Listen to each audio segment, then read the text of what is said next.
Hello everyone, welcome to yet another day in this, the Clown Decade, the decade where things are only going to get worse before they get better. I'm only on Wednesday, but already we have had many articles that further the position that academia needs a complete gutting. It appears to be absolutely brimmed with people who want to put their stamp in their selective specialities by essentially doing no more than rewriting history. And of course, it all starts off with a classic BBC article. Black women most likely to die in medieval plague, Museum of London says. Which once again is probably the most clown world headline I have seen so far, but my god, they just keep getting worse. Black women of African descent were more likely to die of the medieval plague in London, academics at the Museum of London have found. And from that you would expect an extensive study on thousands of people who were confirmed to have died from the Black Death.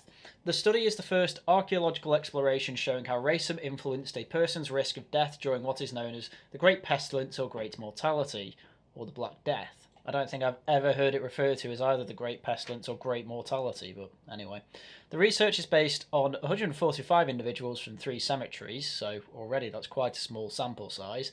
The outbreak is believed to have claimed the lives of 35,000 Londoners. So that is about 0.4% of the individuals who died of the Black Death in London. Data on bone and dental changes of the 145 individuals from East Smithfield Emergency Plague Cemetery, St Mary's Graces and St Mary's Spital formed the base of the study. Now already there's alarms going off in my head, because bone structure is typically what you would use in archaeology if you had bodies that were thousands of years old, but these bodies are under 700 years old, so the DNA should still be present within the bodies to actually do DNA sequencing and testing to get a decent idea of the ancestry of these people. But for some reason, as you can see, they're using bone and dental changes, which, while there are some signifiers that may indicate the ethnicity of said person, it is nowhere near the accuracy that you get from DNA sequencing. So I'm raising a lot of question marks over this study already. However, from a sample size of 145 individuals, this is nowhere near a large enough sample for the headline to definitively say that black women were most affected by the Black Plague. That is an absurd headline, even from this finding, even assuming it's all true. The primary data was then examined by applying a forensic anthropological toolkit to estimate whether the bones were likely to have come from someone with African heritage. It found that there were significantly higher proportions of people of colour and those of black African descent in plague burials compared to non-plague burials. From that paragraph alone, you would then assume that more than half of people were non-white in these particular graveyards. So I decided to look a little deeper and get to the actual original post by the London Museum. So a total of 634 individuals form the site archive, and previous studies of some of those individuals had found that many had travelled to London from elsewhere in Britain, a result also supported by larger aDNA study looking at mitochondrial DNA, as historical and archaeological research have shown that in medieval England, many people from African descent and mixed heritage had families who had been in England since the 11th century. Realised that the earlier studies might not see them, which is quite amazing. That what this is then claiming is that by using DNA sequencing, somehow that didn't quote-unquote see African and mixed heritage. And given how absolutely groundbreaking DNA sequencing and studies had been for the biological, archaeological and forensic communities, it actually takes some breathtaking arrogance to say that, oh, DNA might just not have seen African descent. And it kind of screams volumes that apparently they didn't actually use DNA sequencing for their own study here. Therefore, we used a forensic anthropological method called macromorphoscopics, which has helped us establish a person's ancestry by looking at the shape of their facial bones and other features of the skull. Using data from all over the world, we were able to see which geographical populations from people of East Smithfield were most similar to. So I looked into macromorphoscopics to see exactly what that would entail. And long story short, you look at features of the skull and then compare it to a large database compared to people of known ancestry and their skeletal and specifically skull features. And I found an article on it called Ancestry Estimations Using Macromorphoscopic Traits, which seemed a good a place to start as any. and this method apparently has had some more recent advances when it comes to estimating ancestry. But I found this paragraph most interesting. Claels and Ken Hertz conducted a validation study of Hefner, who originally came up with the method. This study adhered to the Dobert guidelines, which are guidelines you have to follow to actually make this method useful in court, which require methods to be empirically tested and validated. The authors examined 208 American white and American black individuals from the Hammond-Todd osteological collection to determine its classification is successful between two groups, where the sex impacts classification rates, and assesses observer error between experienced and inexperienced observers. Overall, this study supported the findings of Hefner, with similar trait expressions between the groups, as well as higher classification rates when pooling male and female samples in the reference collection.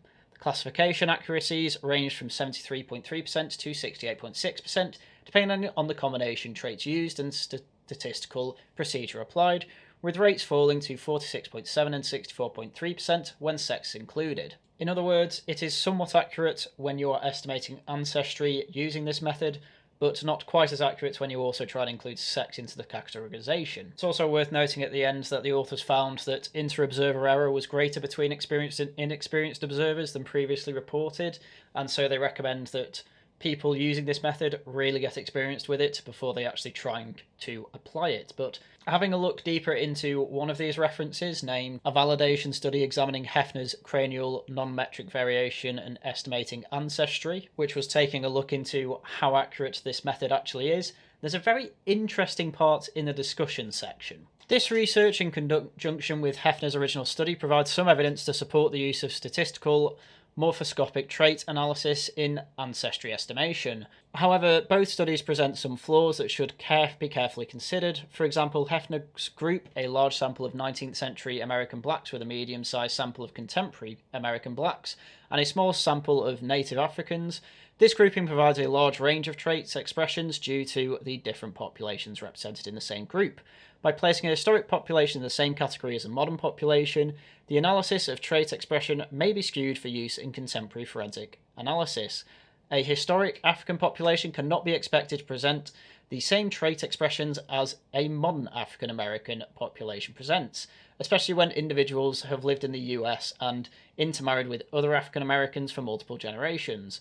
While determining trends in their ancestral group is important and presents valid and useful data that can also be applied to modern populations, grouping the three populations together for the purpose of statistical categorization that can be used in a modern forensic analysis could present a problem with the state of the United States' current mixed ancestry population, and there is no doubt in my mind that the same problem will be found over in Britain. In other words, what this study has found and needs to be considered is that if you are using this method that has been used by this archaeologist to study the people who have died of the Black Death, you need to consider that if you are trying to categorize people using this method, you are going to see a lot of false categorizations because of what 700 years can do to a population's skeletal and skull traits. In other words, this was a very silly tool to use for archaeology unless you are testing how accurate you are and comparing it to DNA samples. And given that the claim in the article so far has said that using DNA analysis we can't see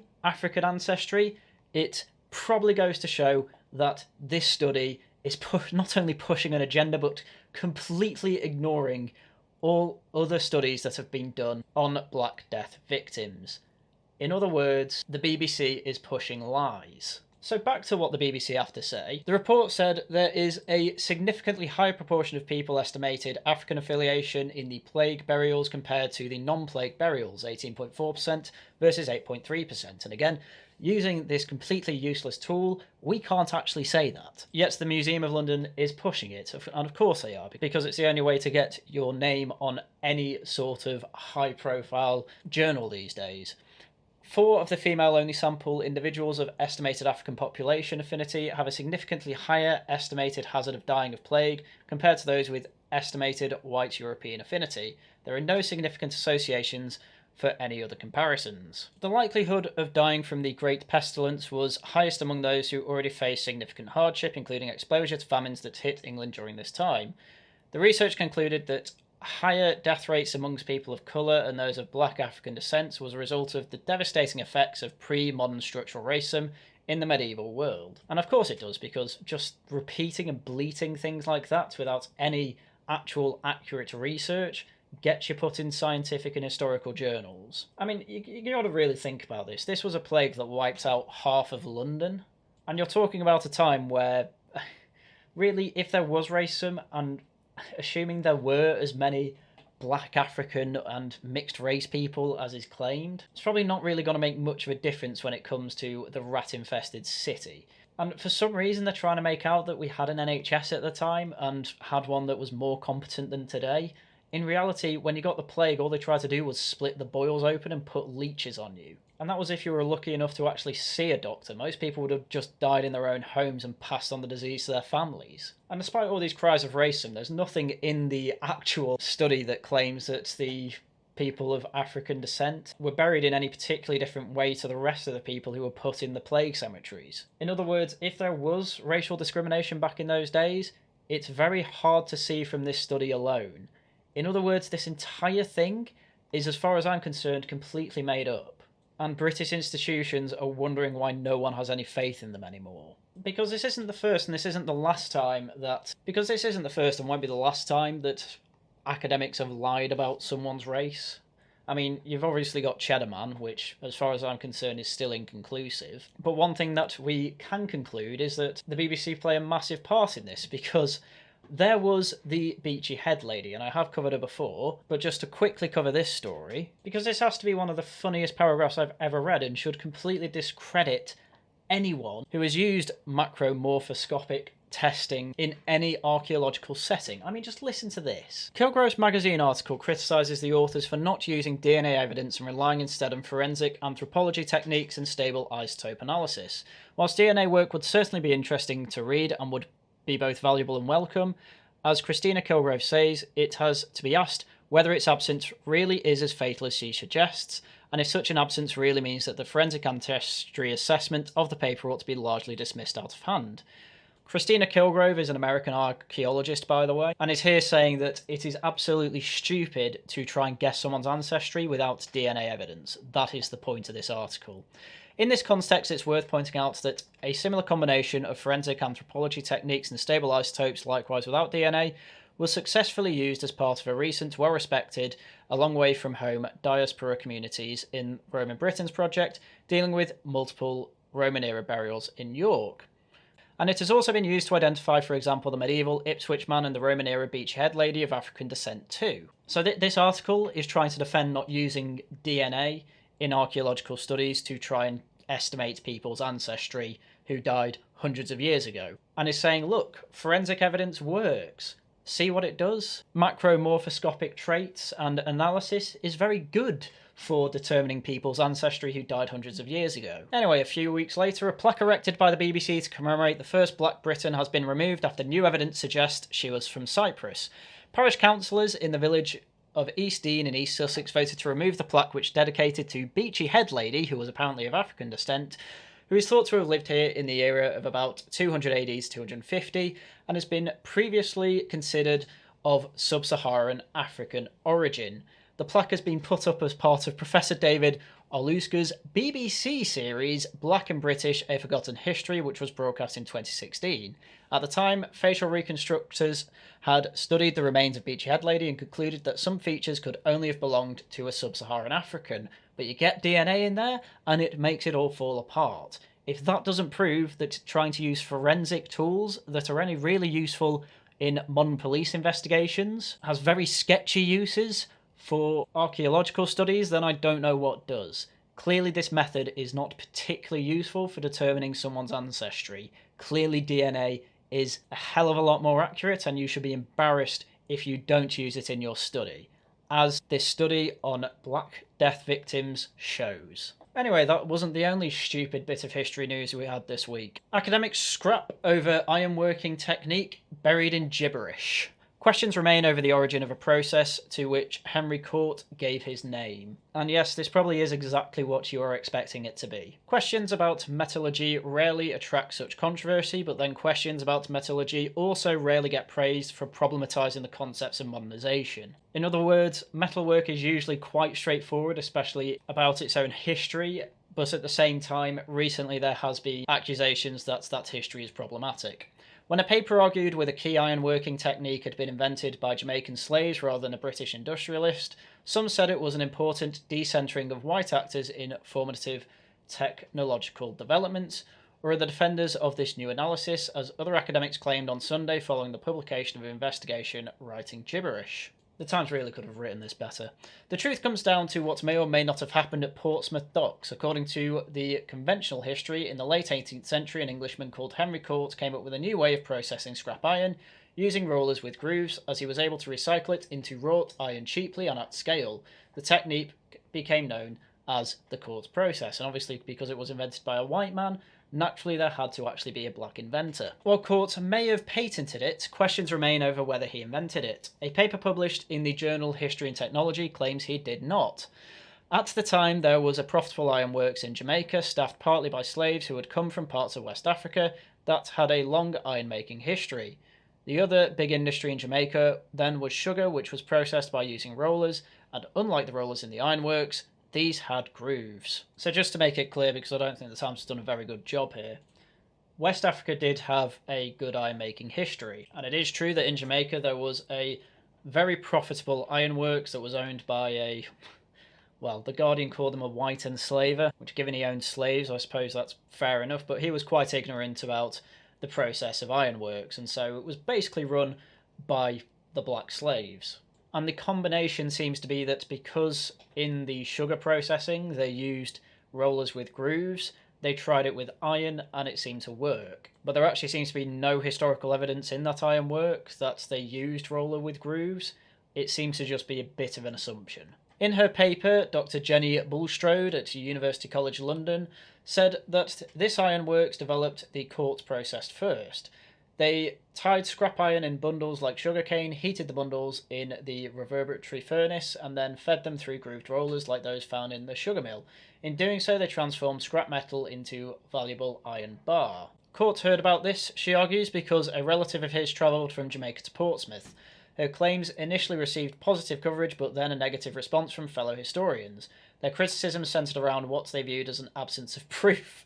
Anton Hauser, historian of invention, wrote, Bulstrode's narrative requires multiple smoking guns to work, none of which are there in the evidence she presents.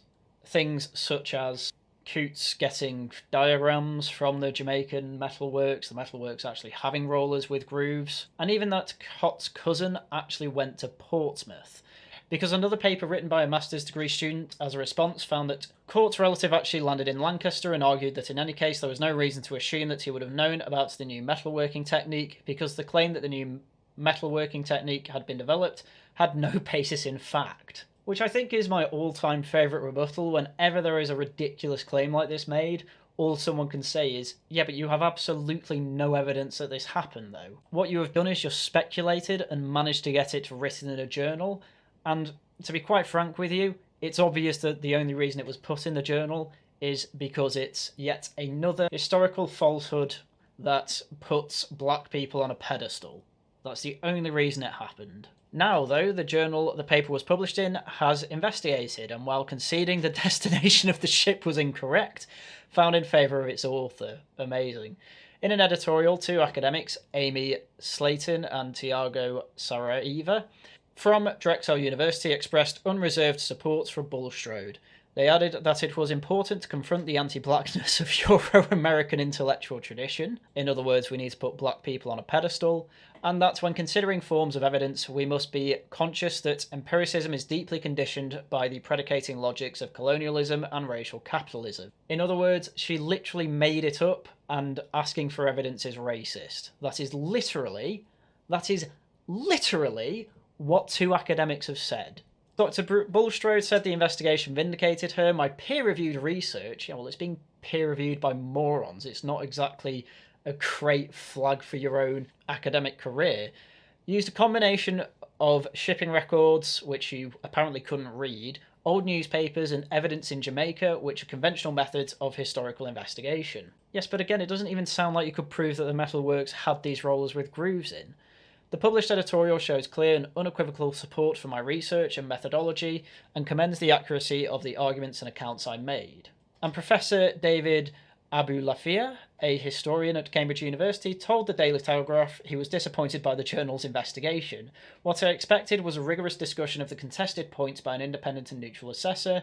Instead, we have obfuscation, often buried in gibberish, from the editors of the very journal in which Dr. Bulstrode's article appeared. So, just to put it bluntly, it's complete nonsense. They probably all know it's complete nonsense, but because it puts black history on a pedestal, they have to push it as fact, which even New Scientist pushed as fact, since they have a whole article called English Industrialist Stole Iron Technique from Black Metallurgists, was published back in July, and as said before, there's actually no evidence for it whatsoever, just a load of speculation. It's amazing how ridiculous and how captured history has become by these absolute ideological brainlets. Now, it's not just to be pro-black history, of course. There is, of course, the other intersectional darling, that is the LGBT community, and specifically here it's about trans people. Roman Emperor was transwoman, declares museum. North Hertfordshire Museum will label displays about the Emperor Elagabalus with female pronouns after consulting the LGBT charity Stonewall. Incredible. Absolutely incredible. How anyone claims that institutions haven't been completely captured by leftist ideologues is beyond me. A Roman emperor was actually a trans woman and will henceforth be referred to as she, a museum has declared. The museum has taken the decision to use female pronouns for the ill-fated Elagabalus, who ruled for 4 years from AD 218 until his assassination, aged 18, in AD 222, on the basis of classical texts that claimed he has to be called Lady, which is true, by the way. It's just hilarious to me that, yes, we want trans representation for this 14 to 18-year-old. Museum policy states that pronouns used in displays will be those the individual in question might have used themselves, or whatever pronoun in retrospect is appropriate, which again is an absolutely insane way to look at history. The museum in Hitchin, which owns a coin minted during the reign of Elagabalus, consulted Stonewall, the LGBT charity, and the LGBT wing of the trade union Unison to ensure that our displays, publicity and talks are as up-to-date and inclusive as possible. This pronoun choice is based on the account of Cassius Dio, the Roman chronicler, who claimed that, famed for eccentricity and decadence, which, again, why would you want this to be your representative then? Literally a figure of decline. Elagabalus was termed wife, mistress, and queen, and told one lover, "Call me not lord, for I am a lady." It is said that the ruler, who is sometimes referred to as the trans emperor of Rome, also asked for female genitalia to be fashioned for him. And here's the thing, I probably wouldn't have too much issue with actually saying he probably will have had gender dysphoria, but then this comes right into the modern age of, well, is transitioning actually good for people with gender dysphoria, or anyone for that matter? And that is assuming that any of this is true, because as we go further down we find out that some historians argue that Dio's account should not be taken at face value. Instead they point to the fact that the chronicler served as the Emperor Severus Alexander, who succeeded Elagabalus, and suggested that reports of his deviant behaviour might have been used as justification for the killing.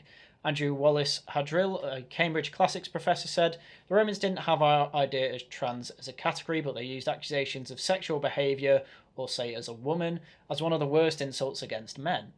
And he also added that as Elagabalus was Syrian and not Roman, there was racial prejudice going on there too. Professor Christian Lees at University of Manchester said that the ancient accounts of the emperor's life should be taken with a huge pinch of salt, adding that most of this is related to the aristocratic and senatorial disdain of the emperor's oriental origins and beliefs.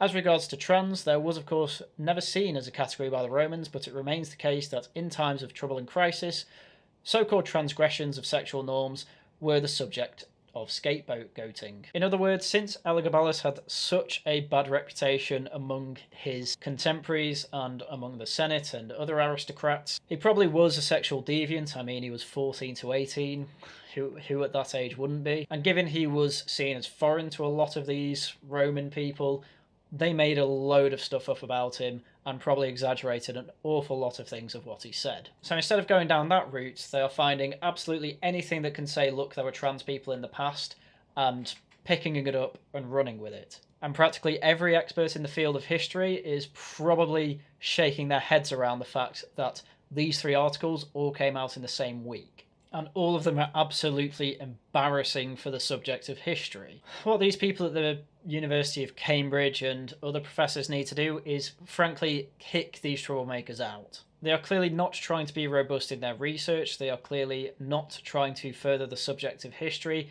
They have clearly come in with an agenda, and they are going to push that agenda onto their findings as much as they can. Discredit them, kick them out, rescind their credentials. They don't deserve any of them. You need to do more than simply just saying, I am shocked that this is happening and it is embarrassing. You need to actually do something to kick these people out, because it is going to ruin your own subject.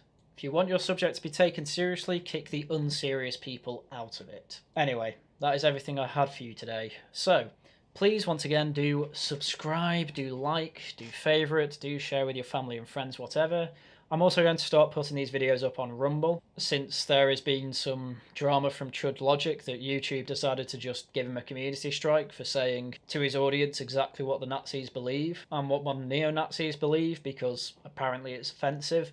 And given the subjects I cover, I mean, it's looking like the growth of my channel is just completely chokeholded by YouTube as well, in that this channel hasn't grown in about 3 years, and at this point, given every time I make it to 7,899 subscribers, I randomly lose subscribers again, and I can't seem to find myself in the search bar. It just seems that moving over to Rumble is going to have to start, so I'm going to have videos up on both video sharing websites for now and see how it goes. I reckon that'll be the case for the rest of time, but I'm just letting you know that that is going to be happening. Live streams will still be happening on YouTube though, but I will put the re-uploads onto Rumble. And of course, link to my Rumble channel is down below. Anyway, that's all the announcements for now, so once again, thank you very much for watching, and until next time, goodbye.